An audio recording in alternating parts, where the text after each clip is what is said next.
ମୋ ସାଙ୍ଗର ଲଭର କିପରି ମୋତେ ଘେହିଥିଲା ଏବଂ ମୋ ସାଙ୍ଗ ଏ କଥା ମଧ୍ୟ ଆଜି ପର୍ଯ୍ୟନ୍ତ ଜାଣିପାରି ନାହିଁ। ସେ ମୋତେ ଏମିତି 2ରୁ 3 ଥର ଘେହିଥିଲେ। ସେ ବିଷୟରେ ମୁଁ ଆଜି ଆପଣମାନଙ୍କୁ କହୁଛି ଯେ ମୋ ସାଙ୍ଗର ଲଭର କେମିତି ମୋତେ ଘେହିଥିଲେ। ଆପଣମାନେ ଦେଖୁଛନ୍ତି ପ୍ରିୟା ଟ୍ୟୁବ୍ ଚ୍ୟାନେଲ। ମୁଁ ହେଉଛି ରୋଜି।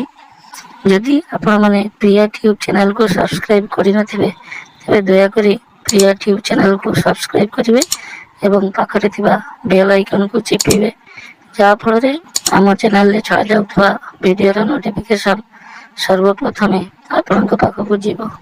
ତ ଆସନ୍ତୁ ମୁଁ ଆପଣମାନଙ୍କୁ ବର୍ତ୍ତମାନ କିପରି ମୋ ସାଙ୍ଗର ଲଭର ମୋତେ ପ୍ରଥମ ଥର ଘେହିଥିଲେ ସେଇ ବିଷୟରେ ମୁଁ ଆପଣମାନଙ୍କୁ ଡିଟେଲ୍ସ କହୁଛି।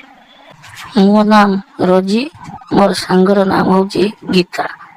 ଆମେ 2 ଜଣ ବହୁତ ଦିନର ସାଙ୍ଗ।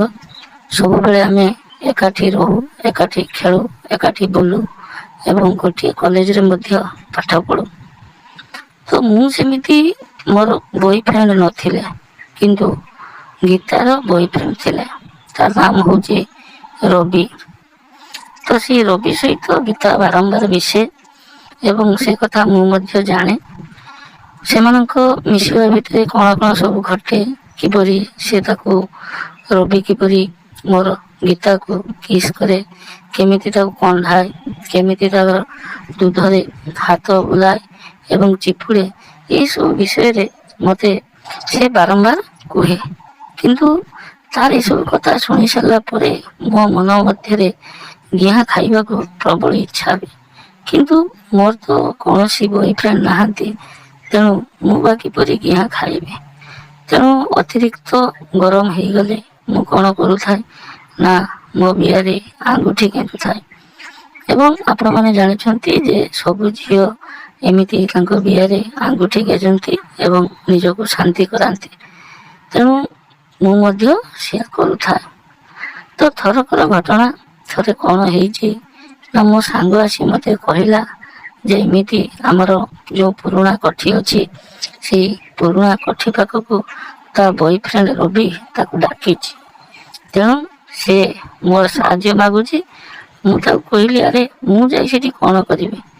ସେ କହିଲା, ଦେଖ ଆମେ 2 ଜଣ ଯିବୁ, କାଳେ କିଏ ଆମକୁ ଦେଖିନେବ, ତେଣୁ ସେଠାରେ ଅସୁବିଧା ହେବାର ଚାନ୍ସ ଅଛି। ତେଣୁ ତୁ ଯଦି ଆମ ସହିତ ଯିବୁ ତେବେ କୌଣସି ଅସୁବିଧା ନାହିଁ।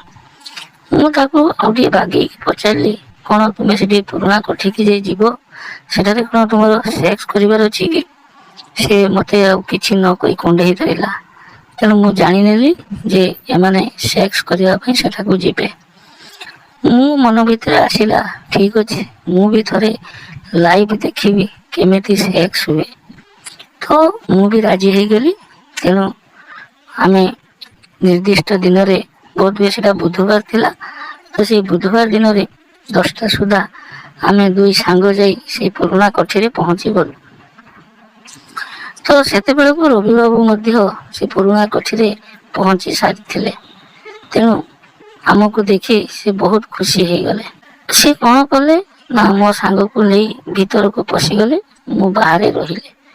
କିଛି ସମୟ ପରେ ମୋତେ ଉଃ ଆଃ ଏମିତି ଚିଲେଇବାର ଶବ୍ଦ ଶୁଭିଲା। ମୁଁ ଆଉ ନିଜକୁ ସମ୍ଭାଳି ପାରିଲି ନାହିଁ। ମୁଁ କ'ଣ କଲି ନା ଆସ୍ତେ ଆସ୍ତେ ସେଇ ରୁମ୍ ପାଖକୁ ଗଲି ଏବଂ ଝରକା ଦେଇ ଯାହା ଦେଖିଲି, ମୋ ଦେହ କାନ ସବୁ ଶୀତେଇ ଉଠିଲା।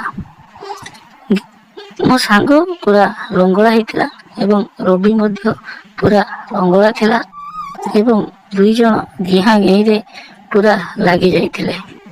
ରବି ତଳେ ଶୋଇଥିଲା ବେଳେ ମୋ ସାଙ୍ଗ କ'ଣ କରିଛି ନା ତା ଦାଣ୍ଡ ଉପରେ ନିଜ ବିଆକୁ ପଶାଇ ସେ ନିର୍ଦ୍ଧୁମ ଭାବରେ ଗେଇଁ ଚାଲିଛି। ଏବଂ ମୁଁ ଯେତେବେଳେ ଝରକା ଦେଇ ଦେଖୁଥିଲି, ରବିର ନଜର ମୋ ଉପରେ ପଡ଼ିଗଲା। ତେଣୁ ସେ ମୋତେ କେବଳ ଚାହିଁ ରହିଥିଲା ଏବଂ ମୁରୁକି ମୁରୁକି ହସୁଥିଲା। ତେଣୁ ମୁଁ ଆଉ ନିଜକୁ ସମ୍ଭାଳି ପାରିଲି ନାହିଁ। ମୋ ମନ ମଧ୍ୟରେ ରବି ପାଖରୁ ଗିଆଁ ଖାଇବାକୁ ପ୍ରବଳ ଆଗ୍ରହ ହେଇଗଲା। କିନ୍ତୁ କ'ଣ କରିବା, ସେ ତ ସାଙ୍ଗର ଲଭର। ତେଣୁ ମୁଁ ଆଉ କିଛି କହିଲି ନାହିଁ, କିନ୍ତୁ ନିଜକୁ ଆୟତ୍ତ କରିପାରିଲି ନାହିଁ। ସେଇ ଝରକା କଡ଼ରେ ରହି ମୋ ବିଆରେ ମୁଁ ଆଙ୍ଗୁଠି ଗେଞ୍ଜିଲି। ଏସବୁ ଜିନିଷ ରବିବାବୁ ଭଲ ଭାବରେ ଦେଖିପାରୁଥିଲେ। ତେଣୁ ସେ ବି ବୁଝିନେଲେ ଯେ ମୋର ଗିଆଁ ଖାଇବାକୁ ପ୍ରବଳ ଇଚ୍ଛା ହେଇଯାଇଛି। ଅଧଘଣ୍ଟା ପରେ ସେମାନେ ସେମାନଙ୍କର ଗିଆଁ ଗିହିଁ କାମକୁ ସାରିଲେ ଏବଂ ଦୁଇ ଜଣ ହାତ ଧରାଧରି ହେଇ ବେଶ ଖୁସିରେ ବାହାରକୁ ବାହାରି ଆସିଲେ। ତାପରେ ଆମେ ସେଦିନ ଘରକୁ ଚାଲିଗଲୁ। କିନ୍ତୁ ରାତି ସାରା ମୁଁ ଶାନ୍ତିରେ ଶୋଇପାରିଲି ନାହିଁ। ସଦାବେଳେ ସେଇ ଗିହାଁ ଗିହିଁ ଯେଉଁ ଦୃଶ୍ୟ ମୁଁ ଦେଖିଥିଲି, ସେଇ ଦୃଶ୍ୟ ଗୁଡ଼ିକ ମୋ ଆଖି ଆଗରେ ଭାସି ଉଠିଲା। ରବିର ସେଇ ଲମ୍ବା ବାଣ୍ଡ ମୋତେ ଖାଲି ଦେଖାଗଲା। ମୁଁ ଆଉ ନିଜକୁ ସମ୍ଭାଳି ପାରିଲି ନାହିଁ। ରାତିରେ 2 ଥର ମୋ ବିହରେ ମୁଁ ଆଙ୍ଗୁଠି ଖେଞ୍ଚିଛି ଏବଂ ପାଣି ବାହାର କରିଛି। ତଥାପି ମନ ଶାନ୍ତି ହେଉନାହିଁ। ଏମିତି କିଛି ଦିନ ଚାଲିଗଲା। ତାପରେ କିଛି ଦିନ ପରେ ଥରେ ମୁଁ ରାସ୍ତାରେ ଯାଉଛି, ରବି ସେପଟରୁ ଆସୁଥିଲା ଏବଂ ସେ ମୋତେ ରାସ୍ତାରେ ଅଟକାଇଲା। ମୁଁ କହିଲି, କ'ଣ ହେଲା? ସେ କହିଲା, ତୋତେ ମୁଁ ଆଜି ଗୋଟେ କଥା କହିବି। ମୁଁ କହିଲି, କ'ଣ? ସେ କହିଲା, ତୁ ଯେ ସେଦିନ ତୋର ଅବସ୍ଥା ଦେଖି ମୋତେ ବହୁତ ଦୁଃଖ ଲାଗିଲା। ତେଣୁ ମୁଁ ଚାହୁଁଛି ମୁଁ ବି ତୋତେ ଘେହିବି। ତାର ସେଇ ଘେହିବା କଥା ଶୁଣି ମୁଁ ପୁରା ଖୁସି ହେଇଗଲି। କିନ୍ତୁ ଉପରେ ଉପରେ କହିଲି, ନା ନା, ସେସବୁ ମୋ ଦ୍ୱାରା ହେବ ନାହିଁ। ତମେ ତାକୁ ଭଲ ପାଉଛ, ତାକୁ ଘିଅ, ମୋ ସହିତ କ'ଣ ହବ? କିନ୍ତୁ ସେ କିଛି ଶୁଣିଲା ନାହିଁ। ସେ କହିଲା, ହଉ ଠିକ୍ ଅଛି, ରାସ୍ତା ଉପରେ ଏମିତି କଥାବାର୍ତ୍ତା ହେବାଟା ଠିକ୍ ନୁହେଁ। ଏଇ ପାଖରେ ଯେଉଁ ଛୋଟ ଜଙ୍ଗଲଟି ଅଛି, ତାହାରି ପାଖକୁ ଆସ, ସେଇଠି ଗଛ ମୂଳରେ ବସି କଥାବାର୍ତ୍ତା ହେବା। ତେଣୁ ମୁଁ ମଧ୍ୟ ତା ସହିତ ଚାଲିଗଲି। ଆମେ 2 ଜଣ ଯାଇ ଗୋଟିଏ ପଥର ଉପରେ ବସିଲୁ। ତାପରେ ରବି କ'ଣ କଲା ନା ସିଧା ମୋ ବେକରେ ହାତ ପକାଇଦେଲା ଏବଂ ମୋ ଦୁଧକୁ ବାହାରକୁ ବାହାର କରି ଆଣି ଚିପୁଡ଼ିବାକୁ ଲାଗିଲା। ପ୍ରଥମେ ମୁଁ ମନା କଲି, କିନ୍ତୁ ସେ ଯେତେବେଳେ ମୋ ଦୁଧକୁ ଜୋରରେ ଚିପୁଡ଼ିବାକୁ ଆରମ୍ଭ କଲା, ମୁଁ ମଧ୍ୟ ହିଟ୍ ହେଇଗଲି। ତେଣୁ ଆଉ ତାକୁ ମନା କଲି ନାହିଁ।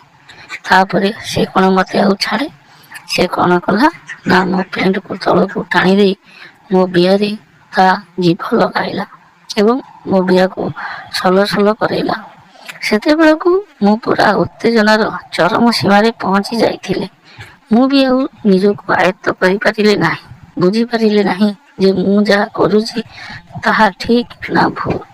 ରବିର ସେ ଲମ୍ବା ବାଣ୍ଡ ମୁଁ ଯେଉଁ ଦେଖିଥିଲି, ସେଇ ବାଣ୍ଡରୁ ଘିଆଁ ଖାଇବାକୁ ଯେଉଁ ସ୍ୱପ୍ନ ଦେଖିଥିଲି, ସେ ସ୍ୱପ୍ନ ଆଜି ମୋତେ ପୂରଣ କରିବାକୁ ହେବ। ଏଇ କଥା ମନ ଭିତରକୁ ଆସିଲା। ତେଣୁ ମୁଁ ଆଉ ରବିକୁ ବିରୋଧ କଲି ନାହିଁ। ସେ ମଧ୍ୟ ମୌକା ଛାଡ଼ିଲା ନାହିଁ। ନିର୍ଦ୍ଦମ ଭାବରେ ଚାଟି ଚାଲିଥିଲା ମୋର ସେଇ କଅଁଳ ବିହାକୁ। ବାସ୍ କିଛି ସମୟ ଚାଟି ସାରିଲା ପରେ ତା ବାଣ୍ଡ ପୁରା ଷ୍ଟ୍ରଙ୍ଗ ହେଇଗଲା। ତାପରେ ସେ କ'ଣ କଲା ନା ମୋତେ ସେଇଠାରେ ଠିଆ ଠିଆ ଘେହିବାକୁ ଆରମ୍ଭ କଲା। ମୋର ଗୋଟିଏ ଗୋଡ଼କୁ ପଥର ଉପରକୁ ଟେକି ଦେଇ ତାର ସେଇ ଲମ୍ବା ବାଣ୍ଡକୁ ମୋ ବିହା ଭିତରେ ପଶେଇଲା ଏବଂ କଚ୍ କଚ୍ ଖପ୍ ଖପ୍ କରି ଘେହିଁ ଚାଲିଲା। ପାଖାପାଖି ଅଧଘଣ୍ଟା ଧରି ସେ ସେମିତି ଘେହିଁ ଚାଲିଥିଲା। ସେତେବେଳକୁ ମୋ ବିହାରୁ ସବୁ ପାଣି ବାହାରି ସାରିଥିଲା, କିନ୍ତୁ ରବିର କାଣ୍ଡରୁ ପାଣି ବାହାରି ନଥିଲା। ତେଣୁ ରବି ମୋତେ ଛାଡ଼ୁନଥିଲା। ତାପରେ ରବି କ'ଣ କଲା ନା ତା ବାଣ୍ଡକୁ ମୋ ବିହାରୁ ବାହାର କରି ଆଣିଲା ଏବଂ ମୋତେ କହିଲା ତାର ବାଣ୍ଡକୁ ଚୁଚୁମିବା ପାଇଁ। ମୁଁ ମଧ୍ୟ ସେ ସୁଯୋଗକୁ ଛାଡ଼ିଲି ନାହିଁ। ତା ବାଣ୍ଡକୁ ଆଇସ୍କ୍ରିମ୍ ଖାଇଲା ଭଳିଆ ଖାଲି ଚାଟି ଚାଲିଲି। ପାଖାପାଖି 8ରୁ 10 ମିନିଟ୍ ମୁଁ ଚାଟିଲା ପରେ ତା ବାଣ୍ଡରୁ ସବୁ ପାଣି ମୋ ପାଟିରେ ବାହାରିଗଲା। ସେଇଦିନ ପରେ ଆମେ ବହୁତ ଥର ଏମିତି ଗିଆଁ ଗିଆଁ ହେଇଛୁ।